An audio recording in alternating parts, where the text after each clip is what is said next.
Bismillahirrahmanirrahim. Assalamualaikum warahmatullahi wabarakatuh. Bismillah, alhamdulillah, wassalatu wassalamu ala rasulillah wa ala alihi wa sahbihi wa mawalah, amma ba'du. Pemirsa, sahabat Nusantara Mengaji, pada hari ini kita berada di bulan Ramadan, bulan yang sangat istimewa, bulan di mana setiap amal kebaikan akan dilipat gandakan nilainya. Namun perlu diperhatikan juga, sebenarnya yang dilipat gandakan itu bukan nilai kebaikan saja, tapi orang berbuat keburukan itu juga dilipat gandakan. Maka harus hati-hati sekali menjaga Ramadan ini. Orang berbuat kebaikan di bulan Ramadan sekali akan dilipat gandakan, dalam sebuah riwayat itu sampai 1000 kali kelipatannya. Tapi ini juga sebanding dengan kalau orang berbuat keburukan. Sekali keburukan itu akan dilipat gandakan sampai 1000 kali juga. Maka di bulan Ramadan itu ya diusahakan semaksimal mungkin orang itu harus berbuat baik kalau bisa. Karena apa? Nilainya akan dilipat gandakan. Itu kalau bisa. Kalau nggak bisa ya mau bagaimana lagi? Ya nggak apa-apa, nggak bisa berbuat baik, tapi catatannya jangan sampai berbuat buruk. Nggak bisa berbuat baik nggak apa-apa, tapi jangan berbuat keburukan, karena akan dilipat gandakan juga 1000 kali lipat. Ini belum kalau ketemu Lailatul Qadar. Ketika Ramadan datang itu seringkali menjadi sebuah penyesalan bagi iblis, bagi setan dan punakawannya. Itu merasa menyesal sekali, kenapa harus ada Ramadan. Ramadannya saja sudah bisa menjadikan amal-amal ibadah umat itu dilipat gandakan oleh Allah sampai 1000 kali. Bagaimana kalau ketemu Lailatul Qadar? Ini perjuangan iblis untuk menyesatkan orang ini seringkali gagal.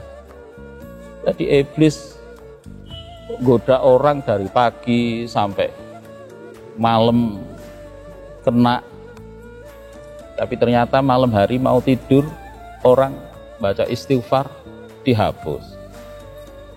Iblis masih belum berputus asa, dia goda lagi. Nanti kalau bangun tidur saya goda lagi, terus ternyata 1 minggu kena, dari Jumat ke Jumat dihapus, karena Jumat ke Jumat itu kafarah, dan yang puncaknya itu dari Ramadan ke Ramadan itu kafarah. Jadi iblis itu sampai putus asa. Bahkan dalam satu riwayat itu pernah diceritakan, iblis itu sempat pengen bertobat.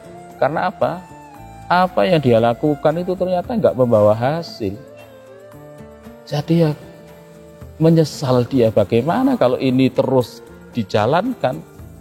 Saya sudah kadung siap masuk neraka, tapi saya nggak punya teman nanti di sana. Akhirnya pengen tobat. Karena apa? Perjuangannya selalu gagal. Dia sampaikan niatnya ini kepada Nabi Musa. Nabi Musa kemudian menyampaikan kepada Allah. Dibilang, ya enggak apa-apa, tobat ya boleh, tapi sebenarnya ya suruh sabarlah iblis itu, biar jangan cepat putus asa.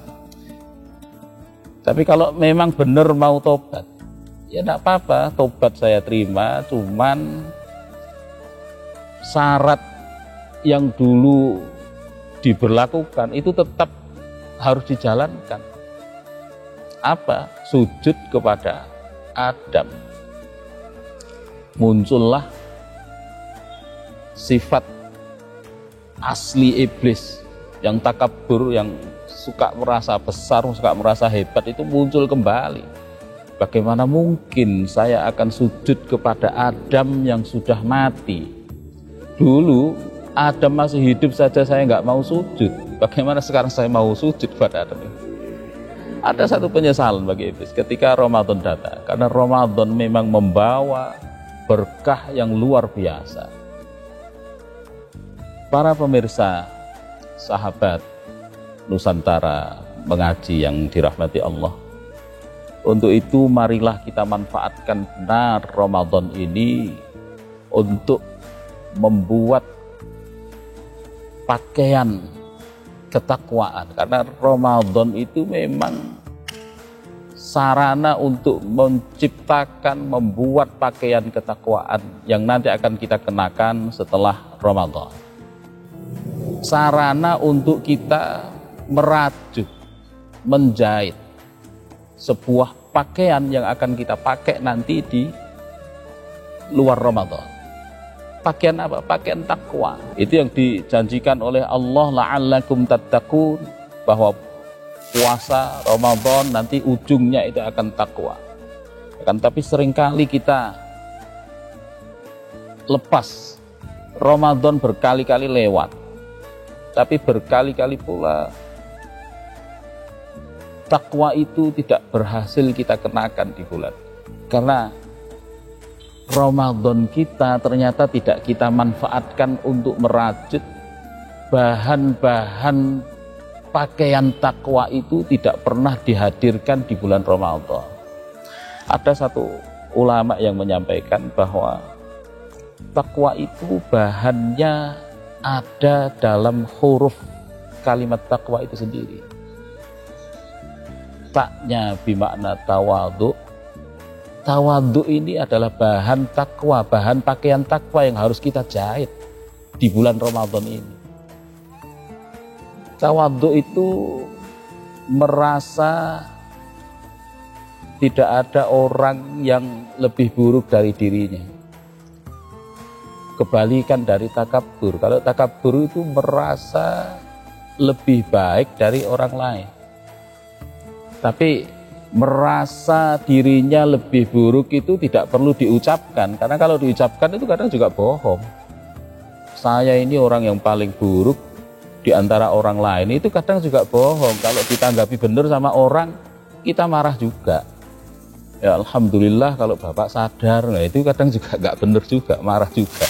Jadi nggak perlu diucapkan, itu rasa, itu bangunan takwa yang dijahit di dalam bulan Ramadan, itu bahannya tawadhu. Yang kedua, qanaah. Takwa itu qaf, hurufnya artinya qanaah.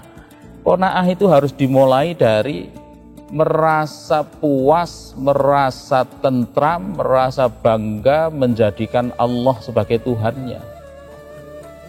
Bukan merasa puas dengan pemberiannya, tapi harus dimulai dari merasa puas, merasa bangga, merasa tentram, ayem, menjadikan Allah sebagai Tuhannya. Karena kalau kita sudah puas kepada seseorang, kepada zat tertentu, maka apapun yang diberikan oleh yang kita cintai, yang kita bangga, yang kita merasa puas, yang sedikit kalau itu datangnya dari orang yang kita puas, kita cintai, kita bangga, itu akan terasa banyak, terasa besar. Nah, qanaah itu harus dimulai dari situ, mulai bangga, puas, ayem, dan nyaman bertuhan Allah. Kalau itu sudah kita dapatkan, maka apapun yang diberikan Allah kepada kita, ini bisa kita nikmati, kita rasakan sebagai satu yang nyaman, satu yang indah. Karena kadang-kadang kita nggak bisa menangkap bahwa sesuatu yang kita rasakan nggak enak itu sebenarnya ada nilai kebaikan di situ yang kita nggak pernah tahu.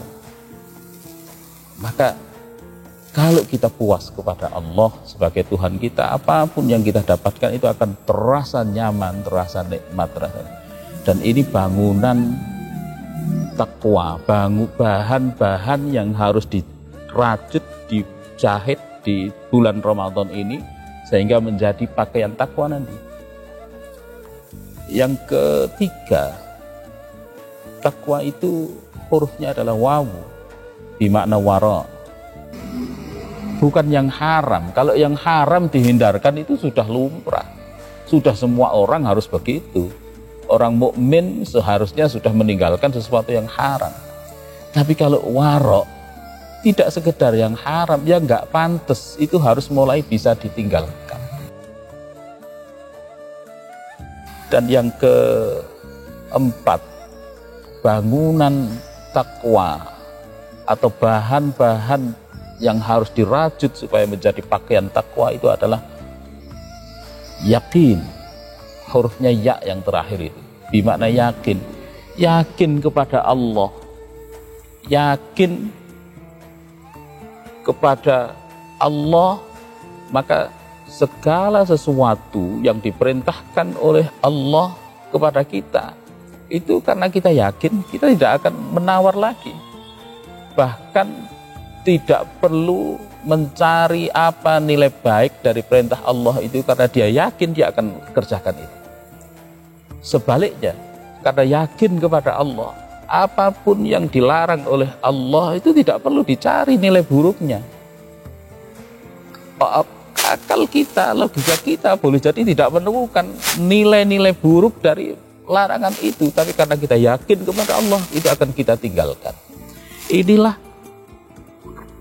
bahan-bahan yang akan dirajut di bulan Ramadan, sehingga di akhir Ramadan Allah nyatakan la'allakum tattaqun, kita akan mendapatkan ketakwaan. Itu artinya mendapatkan pakaian, karena takwa itu adalah pakaian. Tidak ada yang lebih indah dari pakaian takwa. Semoga Ramadan kali ini benar-benar akan menjadikan Ramadan yang berbeda dari Ramadan-Ramadan yang telah lalu. Oleh karenanya perubahan di bulan Ramadan itu juga bukan perubahan yang bersifat fisik. Kita tetap berpakaian ala Indonesia, seperti ini biasa, tidak harus merubah pakaian apapun. Karena yang harus dirubah bukan fisiknya, tapi maknawi. Dalemannya ini yang harus dirubah. Takwa itu di situ. Wallahul muwaffiq ila aqwamit thariq. Wassalamualaikum warahmatullahi wabarakatuh.